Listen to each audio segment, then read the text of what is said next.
കേന്ദ്ര സർക്കാർ ജനങ്ങൾക്കു വേണ്ടി നിരവധി പദ്ധതികളാണ് നടപ്പിലാക്കിയിട്ടുള്ളത്. അതിൽ ഒരു വീട് വെക്കാൻ ആഗ്രഹിക്കുന്നവർക്ക് വേണ്ടി നടപ്പിലാക്കിയിട്ടുള്ള പദ്ധതിയാണ് പ്രധാനമന്ത്രി ആവാസ് യോജന.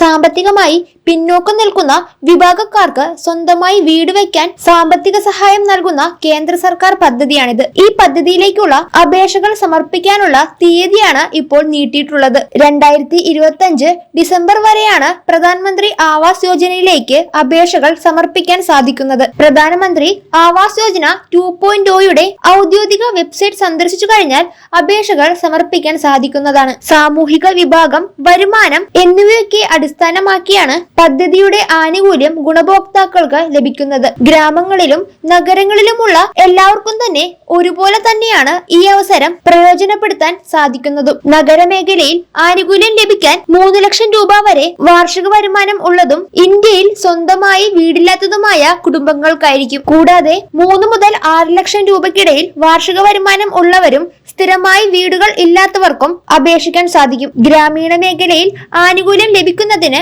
സ്വന്തമായി വീടില്ലാത്തവർക്ക് അപേക്ഷിക്കാൻ സാധിക്കും. കൂടാതെ ഉറപ്പില്ലാത്ത 1-2 മുറിയുടെ വീടുകളിൽ താമസിക്കുന്നവർക്കും സാമൂഹിക സാമ്പത്തിക ജാതി സെൻസസ് ഡാറ്റയിൽ ഉള്ള കുടുംബങ്ങൾക്കും അപേക്ഷ സമർപ്പിക്കാൻ സാധിക്കുന്നതാണ്. സ്വന്തമായി ഉറപ്പുള്ള വീട്ടിൽ താമസിക്കുന്ന കുടുംബാംഗങ്ങൾക്ക് ഈ ആനുകൂല്യം ലഭിക്കുന്നതല്ല. സ്വന്തമായി ഇരുചക്രമോ മുച്ചക്രമോ 4 ചക്രമോ വാഹനമുള്ളവർക്കും ലഭിക്കുകയില്ല. കൂടാതെ കുടുംബത്തിൽ ആർക്കെങ്കിലും സർക്കാർ ജോലി ഉണ്ടെങ്കിലോ ഫ്രിഡ്ജ്, ലാൻഡ് ഫോൺ ഉള്ള വീട്, ആദായ തൊഴിൽ നികുതികൾ അടയ്ക്കുന്നവർ എന്നിവർക്കും ഈ ആനുകൂല്യം ലഭിക്കില്ല. കൂടാതെ ജലസേചന സൗകര്യമുള്ള 2.5 ഏക്കറോ അതിൽ കൂടുതലോ ഭൂമിയുള്ളവർക്കും ഒരു ജലസേചന ഉപകരണവും 7.5 ഏക്കറോ അതിൽ കൂടുതലോ ഭൂമിയുള്ളവർക്കും ഇതിന്റെ ആനുകൂല്യങ്ങൾ ലഭിക്കുന്നതല്ല. ഈ പദ്ധതിയുടെ കൂടുതൽ വിശദാംശങ്ങൾ മനസ്സിലാക്കിയതിനു ശേഷം പദ്ധതിയുടെ ഭാഗമാകാൻ സാധിക്കുന്നതാണ്. വീട് വെക്കാൻ ആഗ്രഹിക്കുന്ന എല്ലാവർക്കും തന്നെ ഈ പദ്ധതി പ്രയോജനപ്പെടുത്താനും സാധിക്കും.